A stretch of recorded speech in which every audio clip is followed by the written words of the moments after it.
What is up, everyone? I'm back with another video. You might notice things are a little differently set up. We moved the car from that side to that side.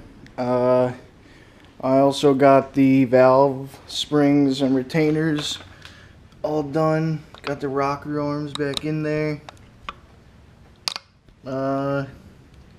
Yeah.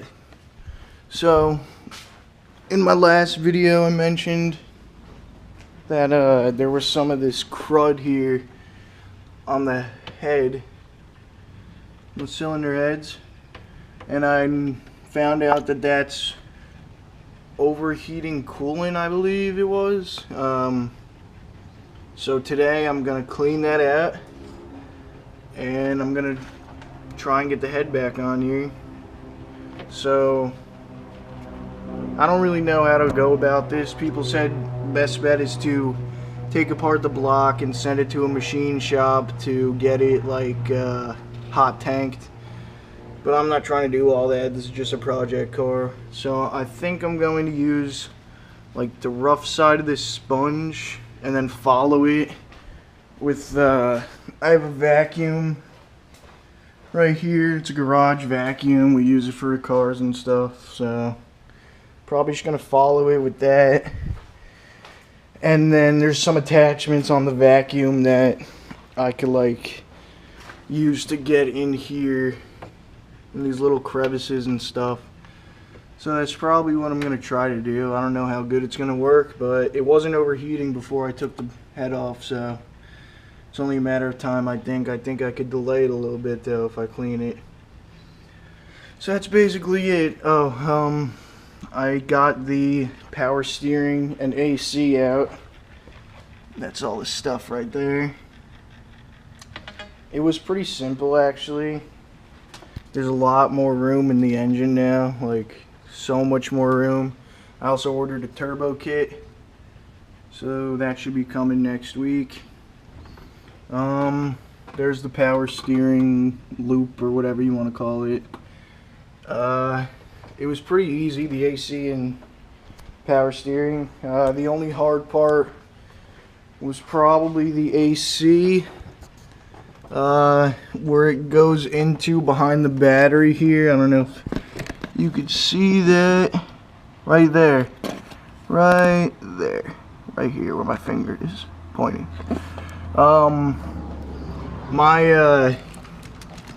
My thing that the battery sits on, this mount right here, one of the bolts to actually that bolt right in there was like broken, so I couldn't get the mount out, and it was really hard to get these lines to go under and out or like pull them out. But I don't plan on selling the car anytime soon. I don't plan on replacing the air conditioning or power steering, so I did use this saw right here, and I had to cut one of the lines, but I could just get a new one. Oh shit. So yeah, I'm basically gonna clean that up, try to get the head back on, and try to get this bitch running.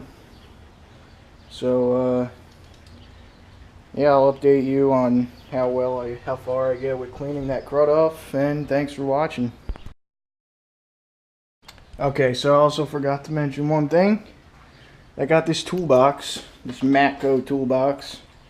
The school I'm going to, Matco Tools is partnered, I think, with them. So if you have an account with this school, you get a 51% discount, and I think this is marked at like $5 grand.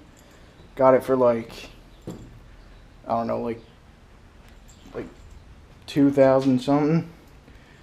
These are the ones they use at my school, and it's pretty good. I mean, you know, it's locks, which is good. It's pretty sturdy. It's not going anywhere. Nothing's falling off or anything like that. So yeah, you know, it's pretty big. I also got a torque wrench here, also from Matco, and that's why I'm going to try to put the head back on today, because I got the torque wrench. I can torque everything down to spec. Got some pry bars. It was my birthday this weekend. That's why I got all this stuff. They all lock the drawers. Yep.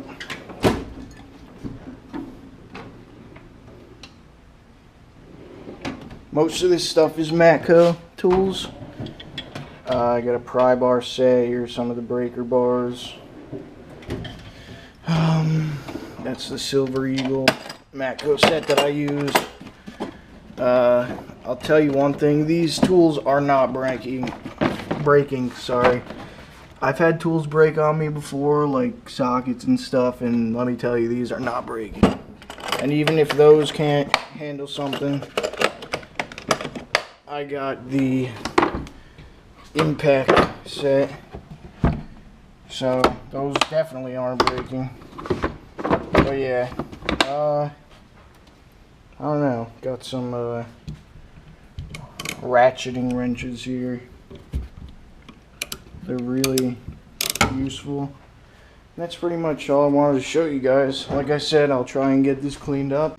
Alright, so I also forgot to mention that I didn't really gut it. I just took out the back seats. I still have the, you know, the side panels and plastic on and everything. But yeah, I mean, the back seats, this interior is from a RSX, I'm pretty sure. But the back seats were only held in by that. That's it, on each side. So, like, if you grab it in the middle, you could pretty much just throw them back and forth. So I took those out. I took the part where you sit on here out. Did not come with a spare tire, so it was just these two pieces of plywood pretty much over the spare tire where it would go. So I took those out. There's cables and wires here for an amp that the kid had in there. And then this towel is covering something foul. I mean, I don't know what any of that shit is, but I'm just gonna leave that towel there. Yeah, so, you know, probably didn't take too much weight out, but I don't know, those back seats were not really installed right. And there's no spare tire anyway, so screw it, right? Yeah, also I just try to clean as much of this crusty coolant up as I could. And, I don't know, it definitely got somewhat better, but like, see that hole right there, open, and then that one and that one are plugged because of the crust, so I'm gonna have to like pick that out.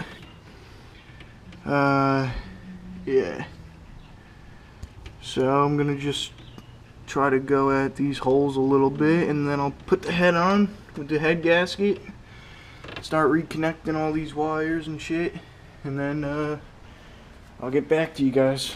Peace. Alright, little update. I had to go do some stuff. So now about 8:30 just about. So I got the head on.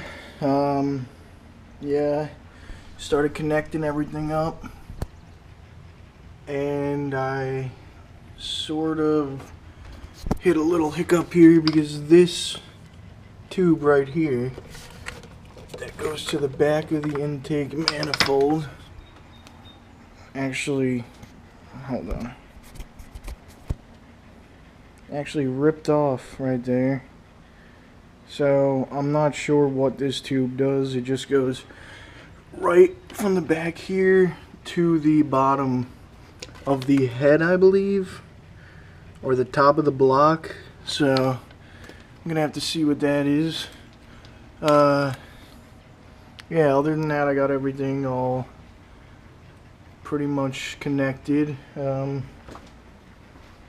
of the things is when I was putting the fuel rail in,